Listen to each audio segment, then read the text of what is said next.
हमारे उपाध्यक्ष प्रदेश कांग्रेस कमेटी के और वॉर रूम के सह अध्यक्ष श्री महेश्वर चौहान जी आपसे मुखातिब है।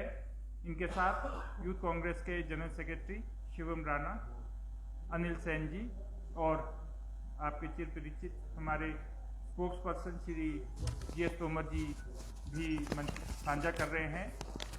आपका मैं सभी का यहाँ पर अभिनंदन करता हूँ, धन्यवाद। आप लोग जो है शॉर्ट नोटिस से भी हमारे यहाँ कार्यालय में अपनी सेवाएं उपलब्ध करवाने के लिए तत्पर रहते हैं।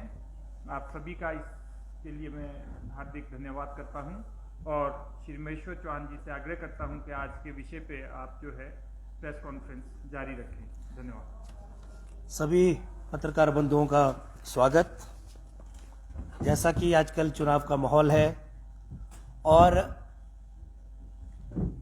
देश के अंदर 2 चरण का मतदान जो है पूर्ण हो चुका है और भारतीय जनता पार्टी को 2 चरण के मतदान में भारी निराशा हाथ लगी है और जो एक भारतीय जनता पार्टी का एक सेल्फ डिक्लेयर्ड एक जो एजेंडा था, अब की बार 400 पार पूरी तरह फेल हो चुका है और भारतीय जनता पार्टी के नेता भी इस बात को समझ चुके हैं।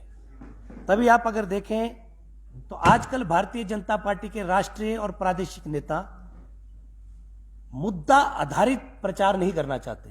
वो मुद्दों से हटकर प्रचार धर्म के नाम पर और जातियों के नाम पर ले जाना चाहते हैं।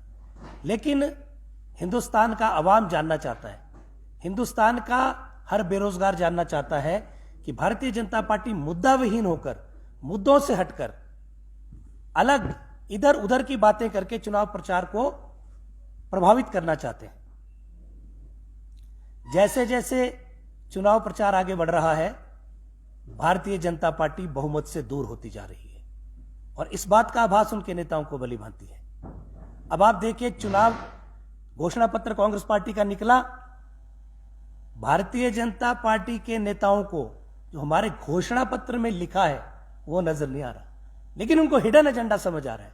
जो हमने नहीं लिखा है, जो हम नहीं करना चाहते हैं, वो भी उनको नजर आ रहा है। तो इस तरह की काल्पनिक और जिसका कोई बेस नहीं है, उन बातों पर जो है चुनाव प्रचार करना चाहते हैं, जबकि देश की जनता यह जानना चाहती है कि पिछले 10 वर्षों में आर्थिक रूप से हिंदुस्तान जो है पीछे क्यों हुआ है।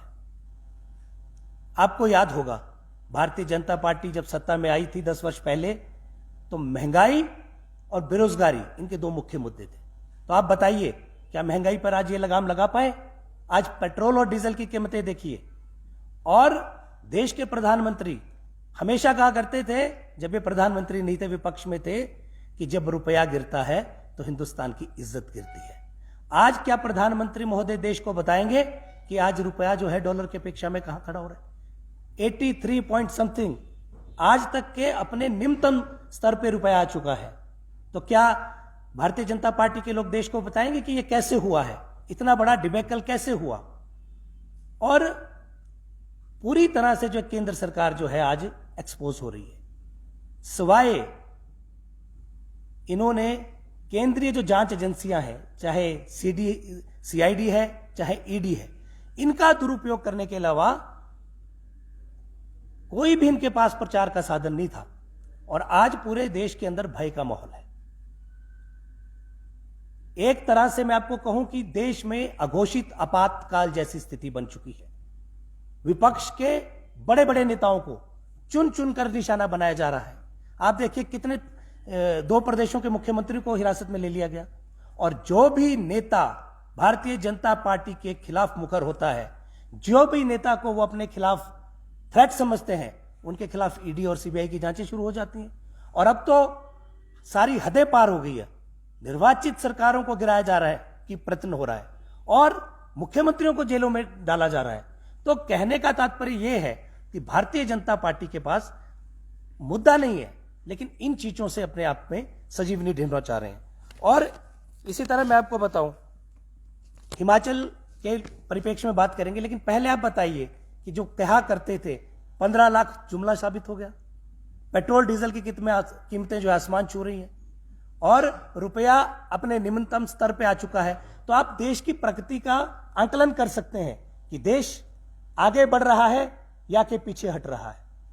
तो हिंदुस्तान में आज एक विचारधारा प्रचार कर रही है।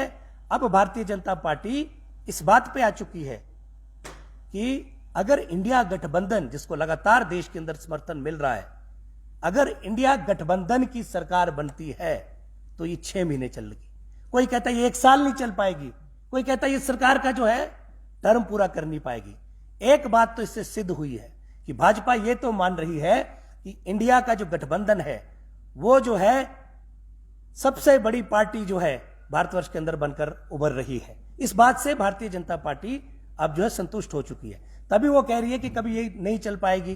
तो कहने का तात्पर्य ये है कि भारतीय जनता पार्टी मुद्दाविहीन है और हम चाहते हैं कि आप धर्म की राजनीति ना करके, जाति की राजनीति ना करके, आप मुद्दों पर आधारित राजनीति कीजिए और विकास का जो कार्यक्रम है आप अपने 10 वर्ष का जो है लेखा जोखा रखिए।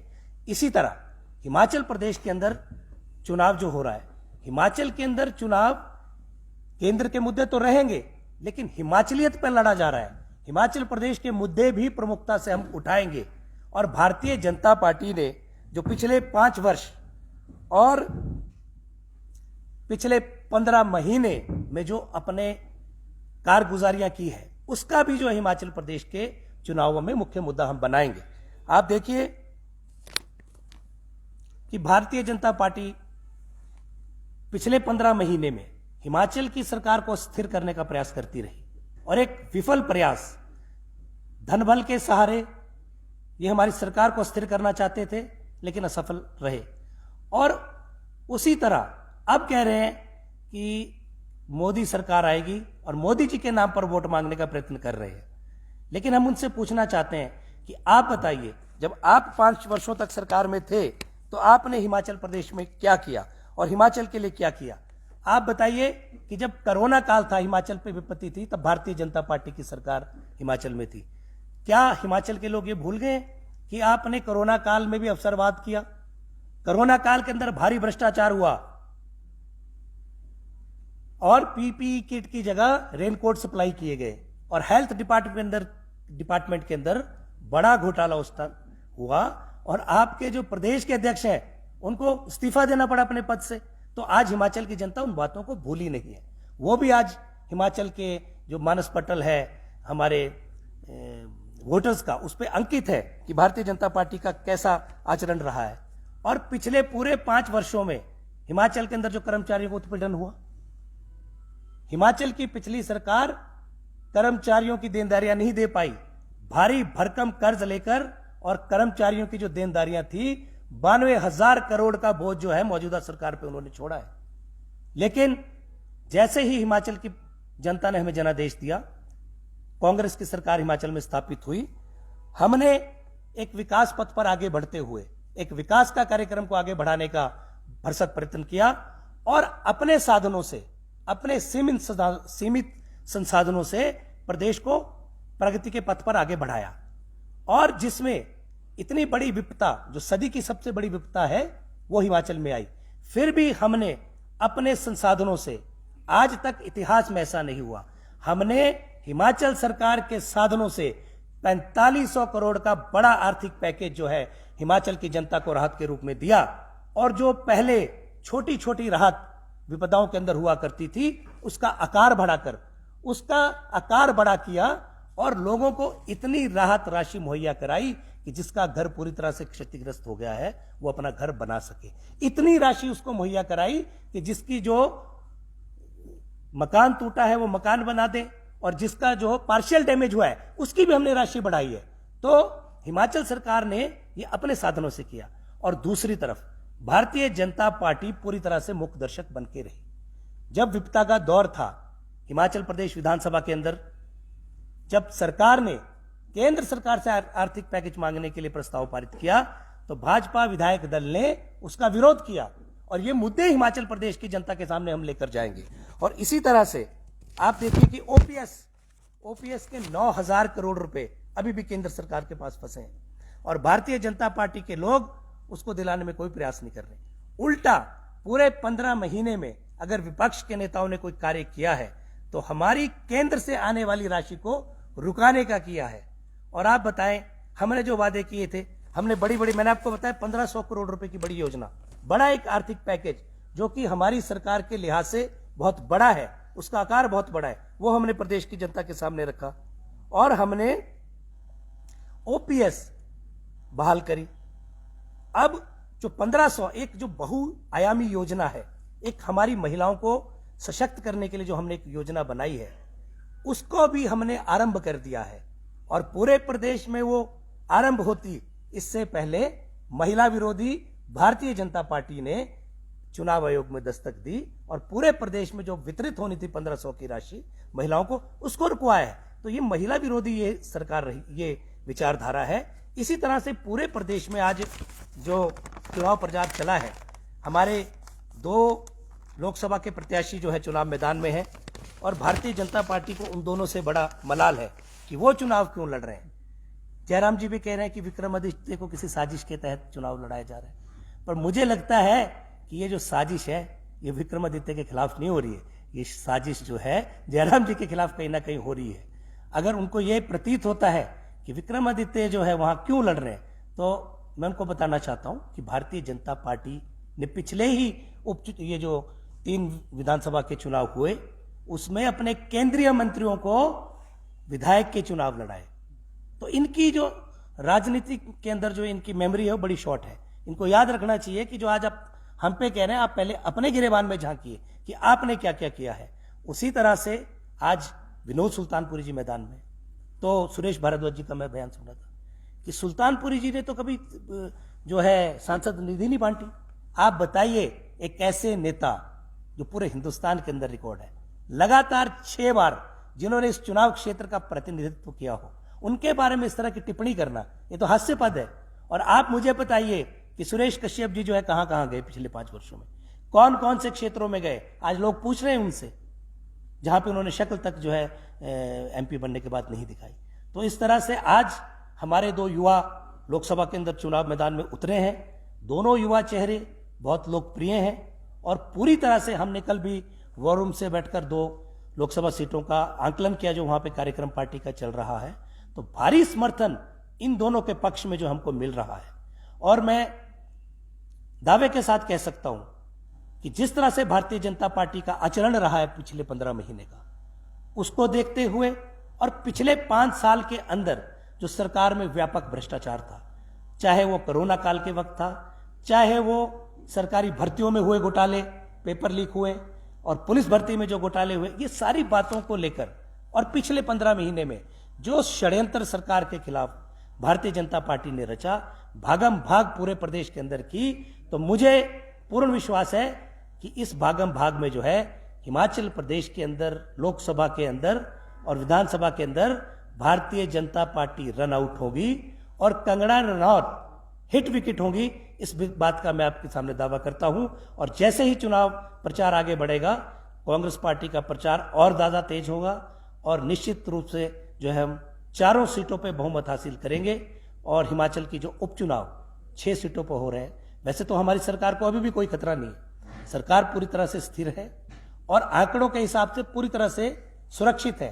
फिर भी ये जो आने वाले 6 उपचुनाव है, इसमें पार्टी और हिमाचल की सरकार और ज्यादा मजबूत होकर सामने आएगी और हिमाचल में कांग्रेस जो है विजय पताका फहराएगी। अब आप कोई पूछना चाहें तो पूछ सकते हैं।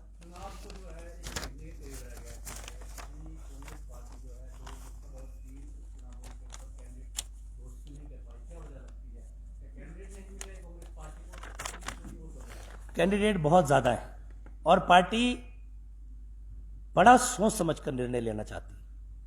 जैसा भारतीय जनता पार्टी को 2 लोकसभा के टिकटों में निराशा हुई, उसके बाद इसी तरह की निराशा जब 3 हमारे और विधानसभा के प्रत्याशी उतरेंगे और 2 लोकसभा के प्रत्याशी उतरेंगे तो भारतीय जनता पार्टी को होगी।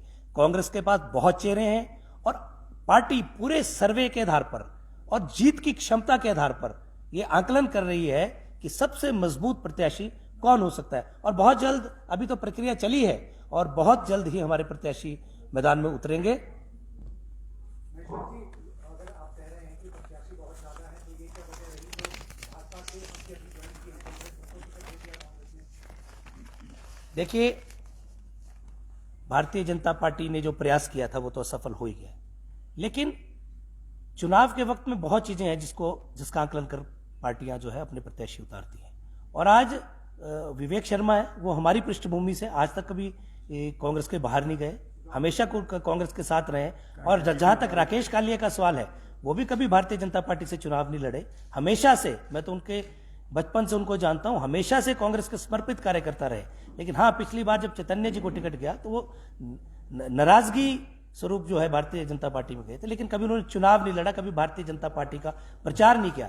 तो इस तरह से भारतीय जनता पार्टी को पूछना चाहिए आपको ये पहले कि आपने तो 6 के 6 प्रत्याशी कांग्रेस से ला के लड़ाए हैं, तो ये तो उन पे ज्यादा, हमसे ज्यादा तो उन पर लागू होती है बात।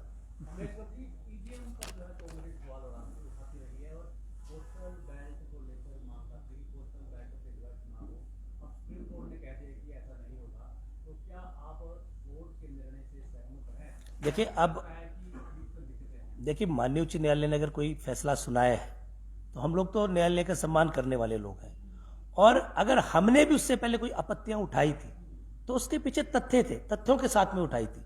और ये नहीं कि सिर्फ कांग्रेस पार्टी ये कहती है, भारतीय जनता पार्टी के अलावा हिंदुस्तान की बहुत सारी पार्टियां ऐसी हैं, राजनीतिक दल हैं, जो ये कहते हैं कि ईवीएम में जो है ईवीएम को जो है रिग किया जा सकता है। तो अब माननीय सर्वोच्च न्यायालय का कोई निर्णय आया है, तो अभी तो हमने निर्णय पढ़ा नहीं है, उसको पढ़ने के बाद, उसको एग्जामिन करने के बाद ही उस पर कुछ बोल पाएंगे।